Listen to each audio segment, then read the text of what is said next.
Good morning. It's time for the North Carolina Vinyl Picker Show. It's Sunday. And today we're going to go ahead and talk about the year 2008. What were you listening to in 2008? Well, I'm going to show you 2 out of 10 because, like I was saying, it's starting to get a little lean.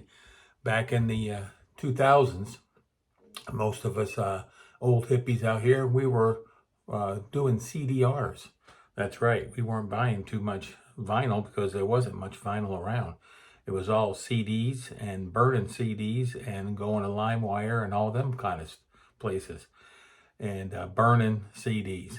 So I have all my CDRs boxed up somewhere.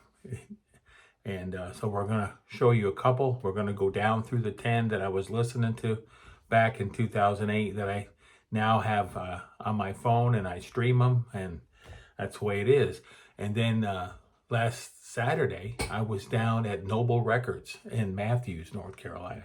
So if you get a chance, go down and see Dylan. And when I talked about that last Sunday, we talked about going to Dylan's, and I'm going to show you these records that I picked up there. He had a huge sale. He's selling all those records he got up north in D.C. And I got a few things in the mail, and I got screwed on Discogs on one record because I didn't read it well enough, and they didn't put it in there well enough. So it was kind of like a combo deal, and I think I'm just going to forget buying from Discogs from now on because this is like the 3rd time that I've been screwed over by Discogs. So let's just get right into the 2008, and then I'll save the records for the end. How's that sound? So in 2008, that's right, I was listening to a lot of music just like I am now. And the first one I want to go ahead and show you is Steve Winwood. That's right, Steve Winwood was still making music in 2008, and this was a few years after I seen him live. This is 9 Lives. This is a fantastic record, and if you get a chance to pick it up, I've seen this in Goodwill before for $1 or $2, and his later CDs and stuff, you can find a lot of his music in, like I say, in Habitat for Humanity and one of those kind of places. The second one I got is Jeff Beck, live at Ronnie Scott's. You know, this is a fantastic live show, and I think there's a video to this too, if I'm not mistaken. I might even have it because I have a book of concerts as well on DVD. DVD-Rs, I guess that's what they call them. So here you go. Jeff Beck live at Ronnie Scott's, 2008. David Gilmour released a live concert from his, I guess it was from his last album, On an Island. It was live at Gdansk in Poland, and fantastic show. If you ever get a chance, I think I've seen it on YouTube, and I believe I used to have the DVD, but I've sold it. It's gone. Coming in at number 4 is Marillion, Happiness is the Road. It was a double album they made. It didn't go over very well. There was multi-instruments being used during that time, and it was kind of an album that a lot of Marillion fans don't listen to, I'll tell you the truth. Pendragon coming in at number 5, their album Pure. I remember listening to that a lot. I have it on CDR somewhere, and so there you go. And the next band is number 6, and it's the bass player from Riverside, and the album is called Lunatic Soul, and he's made a bunch of electronic records, and that was his first foray into recording his own music. Coming in at number 7 is the keyboard player for IQ, Martin Orford, and I had this one on CDR too. I still do probably. It's called The Old Road. So if you like IQ, you'd probably like Martin Orford. Steven Wilson's coming in at number 8, and that's Insurgentes. And I'm going to show you the record here in just a second. If you want to just hang on just 1 second. I got a fancy shirt on for you today. Okay, nice. Insurgentes, where are you? Here we are. And here's the Insurgentes. Steven Wilson, probably one of my top 3 favorite Steven Wilson albums. I just love this album. It's got Harmony Korine on it. It's got lots of great songs. And I'm looking forward to seeing him here pretty shortly. Won't be long in September. So there you go. This is Insurgentes, and this was recorded down in Mexico. And I wondered what Insurgentes meant. And it's a part of town in Mexico City. It's a street name. I think it's a street name in Mexico City. So there you go. This is what I was listening to, and I gave a copy of this to my daughter. So she still has a copy of Insurgentes too. Number 9 is Abel Gance, and I think they're a Polish band. Shooting AI was the name of the album. I remember I was listening to Abel Gance back then. And number 10 is a band called Boone Safari, and the album is Bloomfield or Bloomjod or something like that. And that's another great album. But there was a lot of them quirky records, prog coming out during that time. There still is. I was all in on all the new prog that was out, and I've kind of backed away from that now. Now I'm listening to old rock. So it kind of has the ebbs and flows, and most of you people out there do the same thing. You're into jazz one week and then into old rock the next, and then the punk rock and all different stuff, and just keep switching back and forth, moving around. So that's my 2008. I know it didn't do too well as far as showing you a bunch of stuff, but I just don't have it anymore. So, but I want to continue on with this series. So we're gonna keep pushing forward, like a little train that went off the track. But 2008, next week we'll do 2009, and hopefully I'll have more to show you as far as visual inventory. Coming in now, I'm going to show you the stuff that I picked up at Noble Records. Now, we all made the pilgrimage down there last week. We call it a pilgrimage because when somebody, VC member, a high-ranking VC member comes into town, then we all go down there and go into Noble Records and see Dylan. And he was here. He was there that day. That was a good thing. And I brought a bag full of goodies that got recorded, but it wasn't on my phone, so I don't have the recording to share with you. I wish I did. But so it was recorded, and I gave away. Everybody got a little thing from the North Carolina Vinyl Pickers stash, so to speak. And I gave local Bandology, Dave. I gave him something, and Zonk Man. Everybody was there, and everybody ended up with something. So that was pretty cool.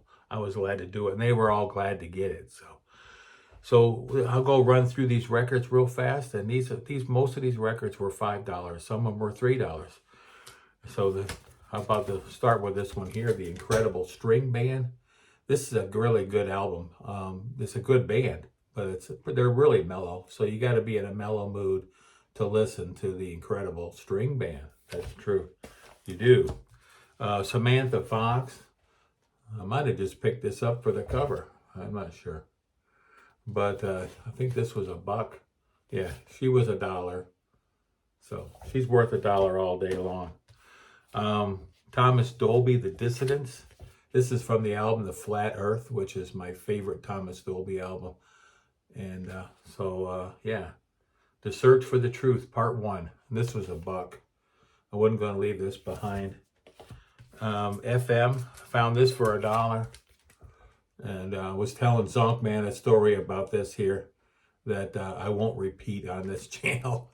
But yeah, he thought it was a pretty interesting story of a time long ago when I was in cooking school in San Diego, California, and we'll just leave it at that. But Climax Blues Band, FM Live, double album, great band. Focus Live at the Rainbow. I love Focus. I've been getting into Focus, and I've been picking up all their stuff, and their stuff is cheap. This was $5. Missing Persons, this is their second album, and I was all in on Missing Persons. There's only probably I count them on one hand. It's like 5 bands that I was listening to in the 80s that were new. Thomas Dolby was one. Missing Persons was another one. And Hell, I can't even think of any more that I can't even. Kate Bush, I guess, if she was a carryover from the 70s. But I can only think about five uh, 80s sounding bands, except for like the prog bands that were trying to sound like 80s bands. Vanilla Fudge, this is a really good album. Renaissance, I've been trying to collect some of their records, and a lot of them are party records, so they're all scratched to hell. But this was $4.99, and I'm going to give that a listen. Deep Purple, I've been listening to a lot of Deep Purple lately. I didn't realize how mellow they were back in the old days. Their first three or four albums before Machine Head, really, they were a totally different band. They were, I don't know if they call them psychedelic or pop or what, but this one here is live in concert at the Royal Albert Hall. And this one was $6.99. It's a good copy. I think it needs to go in the Humming Guru. This was the highest price one I picked of the day. It was an actual, Dylan had it out front in his new arrivals. This was $20. So I paid up for this one. The rest of them I got cheap. This one is the Book of Talcyon, I guess. Talcyon? Yeah. This is a really good album. They're all good. The Deep Purples, the Frigid Pinks, the Focus, and all these old Uriah Heep and all these old bands that I've been getting into and listening to lately. This one was there. This is part of the next five, or part of that collection of music from the, I don't remember the name of the place that Dylan went to. He went up there to Washington, D.C., up there to the archives, and pulled back a bunch of records. And you can go on his channel. He talks about it. These five records are from that collection. And the first one was $2.99. It was Steve Winwood's first album, solo album. I already have a copy of this, but I put my other copy in the store because it wasn't that good shape. So now I got a really nice copy of that, and there's a really nice copy in the store. That same thing for this. This is Renaissance, has Jour d'Or. This was $2.99, and it's part of that collection. And so I put my copy in the store, and I got this one here for my playing copy. And another band, this band here I really like, and I found this one there for $4.99. And this was Star Castle, Fountains of Light. This is their second album, and it's a time stamp promo, and it's got the suggested cuts on here and demonstration. So that's pretty cool. And I put my other copy. Where did I put it? I put it in my store. There'll be a link down below to my eBay store. I switched from my Discogs to my eBay store. It's not really selling too much in Discogs, and I'm kind of just using Discogs to catalog my music in. I'm not really buying from there anymore, and I'm probably going to pull all my records out of there for sale eventually, but they're still in there for now. But and just go just with eBay. The Moody Blues, The Present. This was $2.99, and I put my other copy in the store. This is a fantastic record. I had this on cassette when it came out. I used to play it in my truck all the time, and I wore it out. I seen them, I don't know, 4 or 5 times around that time frame. And the last one is for The Voice of America. That's what it's called. It's called The Voice of America because Dylan put a sticker on there. There you go. It's from the Voice of America collection, which he bought like 10,000 records. So I don't believe he sells those online, or he might sell them on his whatnot. But if you go down to Matthews and go to his store, he's got them all there for $5, $2, $3, $20, $100, $500. He's got them at all kinds of prices depending on what they are. And this is a Focus album that I didn't have. And he had the Voice of America on there because I can't remember shit. No. Nice to have that. I got a few things in the mail this week. I'm going to save this 45 for the end because that was one I was pissed off about. Partly my fault. Frigid Pink. This is a fantastic record. I'm not sure if I showed this last week or not. because it was up on my wall, and I've already had moved it to the wall. But this is their debut album. I'm looking for their second album. It's not easy to find, and then when you find them, they're very expensive. Two more Focus albums, Mother Focus, and these are like $5 records. And this is a fantastic band. I've been listening to Jan Ackerman for years. I have a lot of his solo albums, but I didn't listen to Focus because when I was a kid, back in probably junior high, they had a song out on the AM radio, FM radio called Hocus Pocus. And that was by Focus. And it was a big hit in the United States. And I thought there was like a lot of yodeling going on and stuff. And I thought they were kind of like a funny band. I didn't think that I would ever want to listen to them. But that was just like a one-off for them. And then their albums are really progressive and really good. And it's really good prog rock. So if you're into prog rock, you might want to pick up some of the Focus albums. So far, I like the Hamburger Concerto. That's my favorite so far. That's already on my wall up here. So, but anyway, Mother Focus. This is a great album, and this is their first album. This is a reissue because they're a Dutch band, and I want to do my top 5 Dutch bands. That's coming up on Wednesday. But In and Out of Focus is their first album, but this is with a different cover. And like a lot of Dutch bands like Kayak and stuff like that, they made two different. They had a cover in the Netherlands, and then they had a U.S. cover. So they had 2 different covers.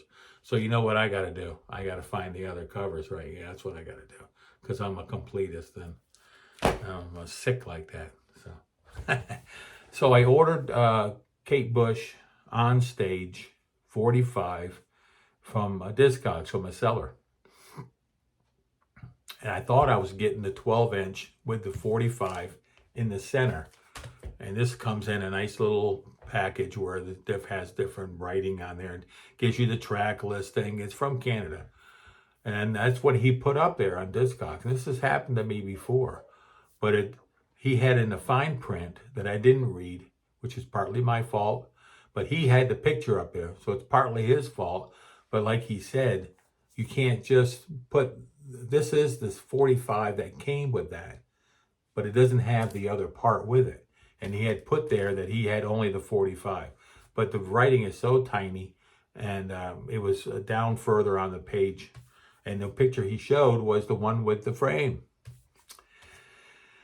So we went back and forth, and I gave him a negative.